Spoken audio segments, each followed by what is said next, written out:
this is my last point, and then I'll let Ara talk. He seems very, very like really wants to talk. Okay, so at the end of the day, how I see it is on a strategic like a long strategic view, right? Where we are today is I look on the map and I see Europeans in Europe, I see Europeans in North America, I see South America is like kind of half European because they went there, but then they interbred a lot. And then I see Europeans in Australia. 4 of the continents, Europeans. Africa is colonized by Europeans. The only ones left over are China and Russia. Most of Asia, Southeast Asia has been colonized already. That's why I speak the colonizers' language. I speak English, right? So why did we have the Vietnam War? Why did we have the Korean War?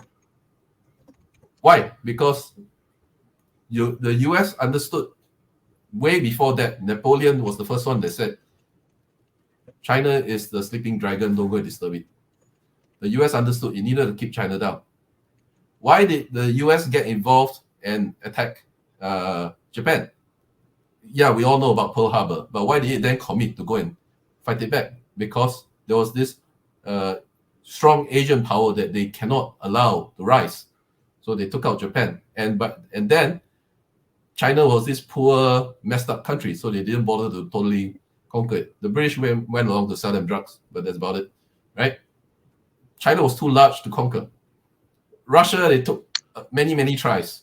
The Swedish tried it, the French tried it, the Germans tried it, and now the US is trying it to basically conquer them and then colonize them. They're the last 2 standing bastions of the original countries that are not conquered by Europeans. So that's where we are today. And if this project fails, and that's the reason why it's ongoing. I mean, why is all this craziness? You speak to a regular European or US person and ask him, what do you want? They want a family, they want a job, they want opportunity, they want to live a peaceful life. Nobody wants to invade Russia. Nobody wants to break up China. You speak to a regular person. But this whole project of invading other countries and genociding them started way before. When the Europeans started to go out into the world, they took out the Americans. There are no more Americans. The Americans today are Europeans. They took out the South Americans. They took out the Australians. No more Australians. They are Europeans. And this whole project, we are seeing the end of that project, because right now they're running up their heads against the brick wall of China and Russia. They can't get past that point. They have tried over 500 years. They can't get past that point.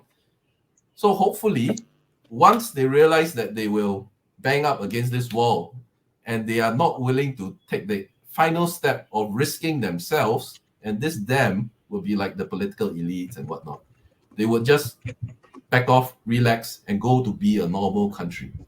Just a normal country, like the rest of us. You know, you produce stuff that people want, you sell things to people that want to buy them, and then you'll be a regular country and not. I think that's why I think that there will be no NATO. There will be NATO troops, but there will be no NATO troops officially in Ukraine, because when they put the NATO troops in Ukraine, they risk they themselves, the elites, the rich, getting nuked. They risk their own livelihood. They don't care about you guys. They don't care about regular people. Because Russia is already threatening, if you send NATO troops in, we're going to hit you where you are, and that's a real threat point at the powers that be in the Western Hemisphere. So that will not happen, I think, because they don't want to. Beyond that, there's not much they can do. So they'll go back to being, they'll try to go add more propaganda on their own people to make sure that you guys are controlled. You want to ask too many questions, no more freedom of speech, anything like that. Yeah, and then they'll try to go back and lick their wounds, and then maybe in another 200 years they'll try again. Yeah, so hopefully in the next 200 years we're gonna have peace and stability in a multipolar world, if that's what you want to call it. But it's basically the original world, the world where countries everywhere are just countries by themselves. So okay, I'll shut up now.